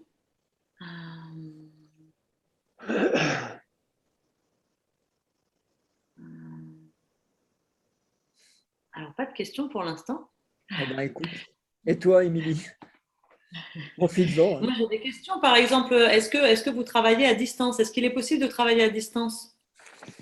Alors, pour certains soins, on travaille à distance. Pour l'énéagramme, je ne sais pas ce qu'on pourrait faire, mais pour certains soins en médecine symbolique, oui. J'étais réticente et en fin de compte, ça marche en faisant un transfert. Mais il faut vraiment que la personne soit là. Et puis, ce n'est pas ce que je conseille, parce que vraiment, le direct, on peut parler d'âme à âme, il y a le corps. Enfin, on se voit. C'est différent. On fait un travail sur la conscience et il n'y a pas d'espace-temps. Donc, effectivement, on peut considérer par Skype ou par téléphone, on peut faire passer une conscience. Mais l'idéal, c'est quand même de le vivre vraiment. Donc, on fait vivre à la personne en direct les mêmes choses que ce qu'on vit ici par transfert. Et on lui dit, bah, mettez-vous le dos à une porte, faites ci, faites ça, exactement comme nous. Et du coup, ça permet à la personne de vivre aussi, de changer de conscience. Et là, du coup, ça marche. Mais par exemple, restez chez vous et puis on vous fait le soin ce soir à 9 h et puis vous nous direz ce que vous en pensez. Ça, on n'essaye même pas là. Hein. Il n'y a pas de conscience qui bouge, donc ça ne sert à rien. Il y a quelqu'un qui demandait est-ce qu'on peut développer le travail des constellations en rapport avec l'énéagramme. C'est difficile de développer ça parce que c'est du vécu. On vous a expliqué le principe, hein, il y a la figure, il y a les baguettes, il y a des demandes et des constellations, mais après, c'est du vécu. Et en plus, on en décrit certaines constellations dans notre livre, Les 9 plaies de l'âme. À la fin, on décrit certaines constellations pour montrer comment ça marche. Mais c'est un exemple.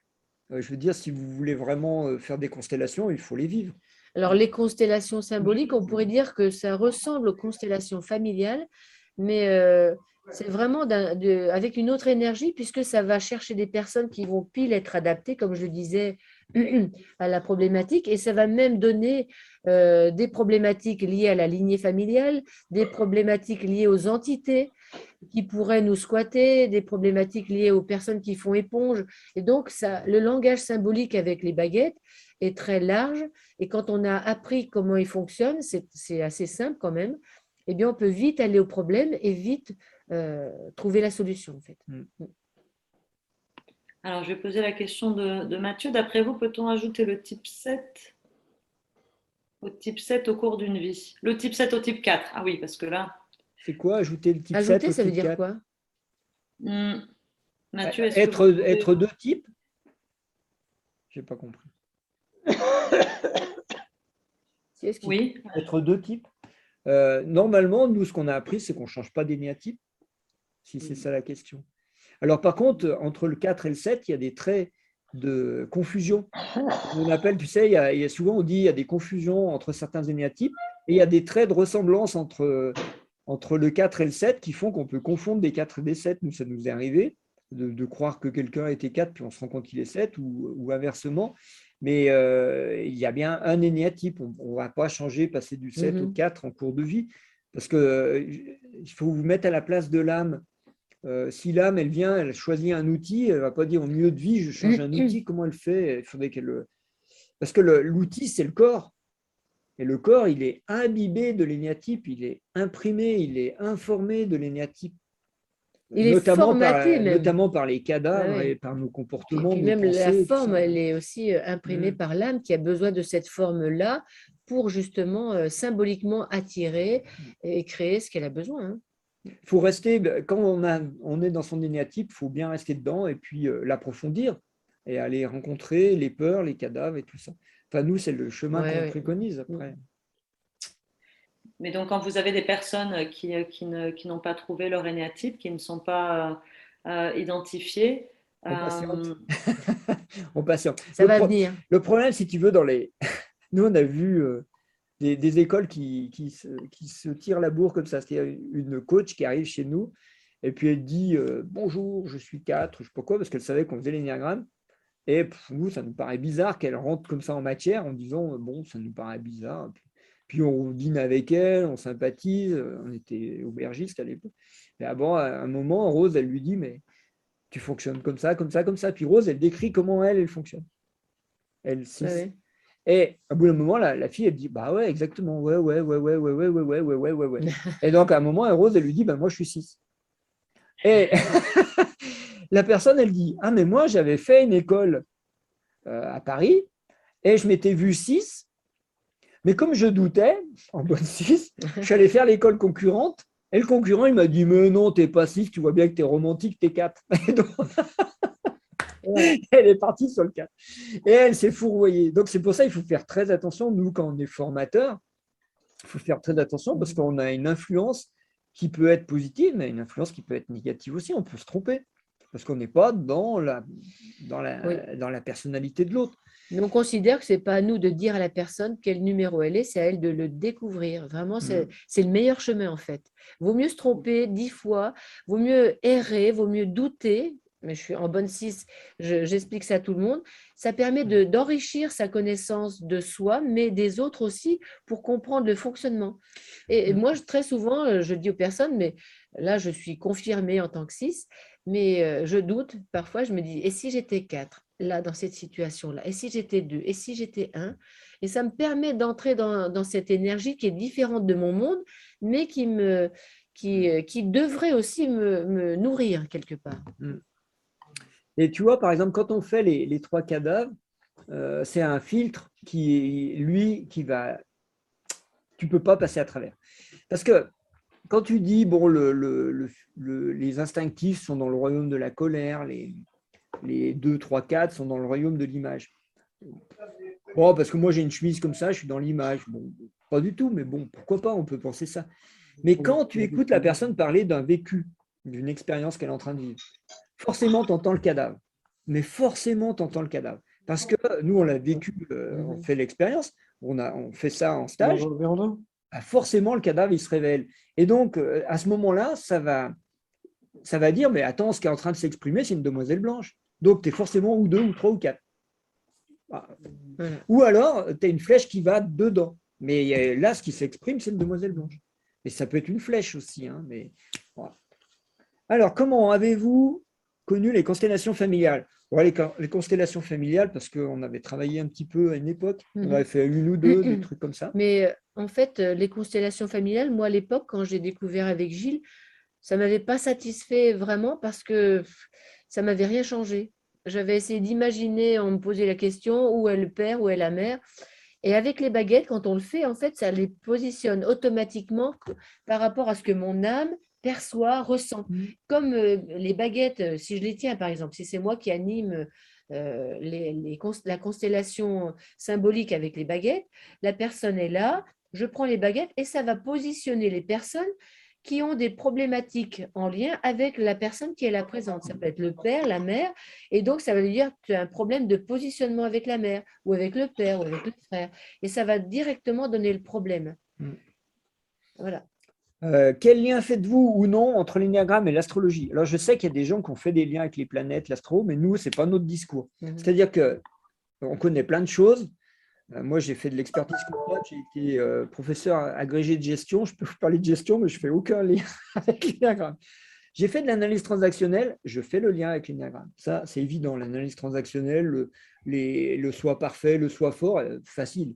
Mais l'astrologie, moi, j'y connais rien. Rose non plus. Donc, nous, on n'est pas spécialiste de l'astro, mais les spécialistes de l'astro, si on leur décrit les énéatypes, nous, on en a eu des astrologues qui sont venus, tout de suite, ils font le lien. Ils disent, oh, ben là, attendez, là, il y a Pluton, Saturne, tout ça. Mais nous, on n'y comprend rien. Mais eux, ils comprennent. Pour moi, en fait, je trouve que l'énéagramme plus les baguettes, c'est des outils simples et qui permettent d'avancer vite sans avoir besoin de connaissances. Alors que moi, en tant que 6, j'oublie aussi vite. Ça ne m'intéresse plus maintenant de savoir. Et j'ai envie de vivre avec l'intuition qui m'inspire, avec les baguettes qui me guident, et plus avec tout ça qui fatigue, en fait. Ouais. D'ailleurs, j'attire votre attention sur un des pièges que nous, on a vu, c'est que les mots psychologiques qu'on utilise sur les peurs ne correspondent pas à ce que les psychologues utilisent. Si par exemple, tu prends les 5 blessures de Lise Bourbeau, des trucs comme ça, la blessure d'abandon, la blessure de... Ça ne correspond pas, dans leur définition, ça ne correspond pas avec, par exemple, la peur de l'abandon du 6. Mais ça peut correspondre avec la blessure d'abandon du 4, mais pas avec la peur du 6. Il faut vraiment se méfier.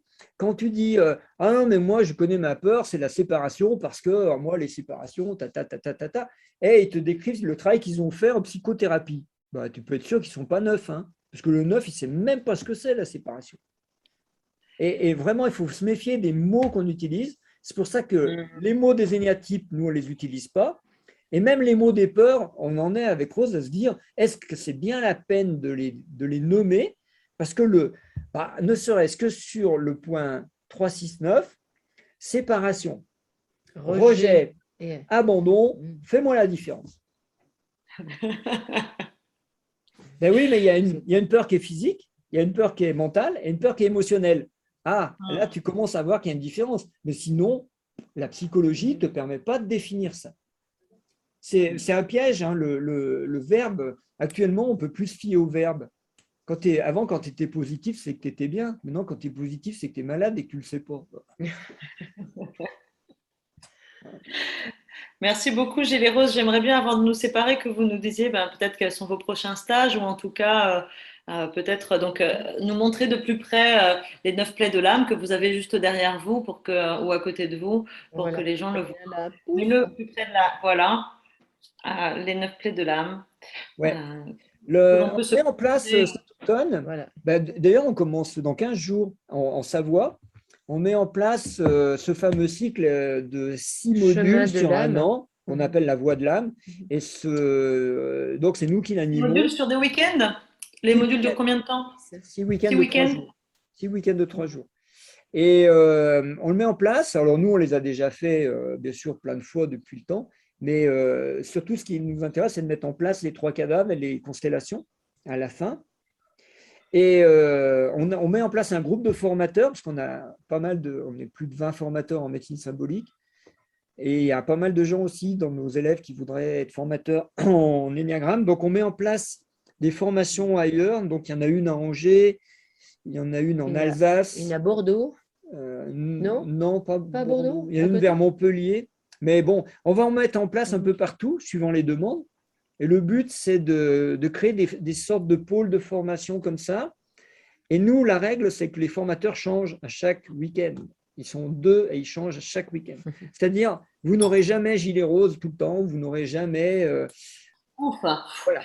Pourquoi? C'est parce qu'on se rend compte que la richesse, c'est la diversité. Eh oui. Et oui, pour avoir différents miroirs aussi. C'est ça. Et différents énéatypes. Et nous, nos élèves, ce qu'ils aiment, c'est qu'ils voient différents formateurs, différents énéatypes, différentes compétences, et ce qu'ils retirent, c'est du positif de ça. Donc, nous, on met ça en place pour que ça soit quelque chose de varié, mouvant, bien sûr insécurisant du coup. Travailler la séparation, l'abandon. On les fait revivre ce qu'on a vécu. Toi, t'es maline, t'as compris comment fonctionnait, hein. Mais c'est copyright. Oui, oui, oui. C'est très, très dynamisant et très riche de faire comme ça. Donc, on le met en place dans différentes villes, puis après, au fur et à mesure qu'il y aura des demandes, on va développer ça.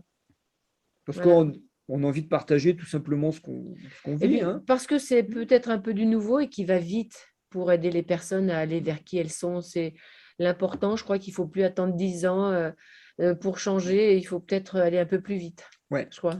Il y en a qui attendent.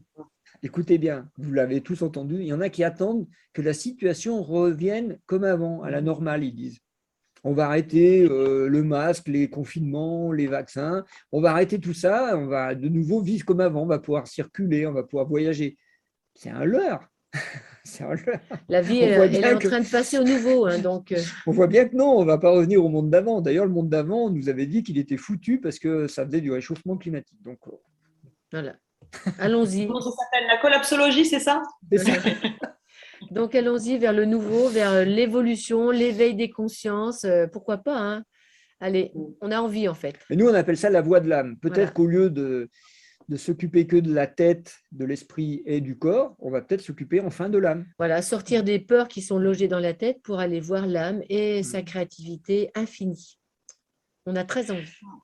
Oui, et ça donne envie aussi de faire des choses avec vous. Merci beaucoup d'avoir partagé tout votre savoir, vos outils et votre passion. Et même des éléments de votre vie privée qui sont modéliques, j'avais envie de dire. On vous a pas tout dit. Il en reste. Merci beaucoup à toi. Hein.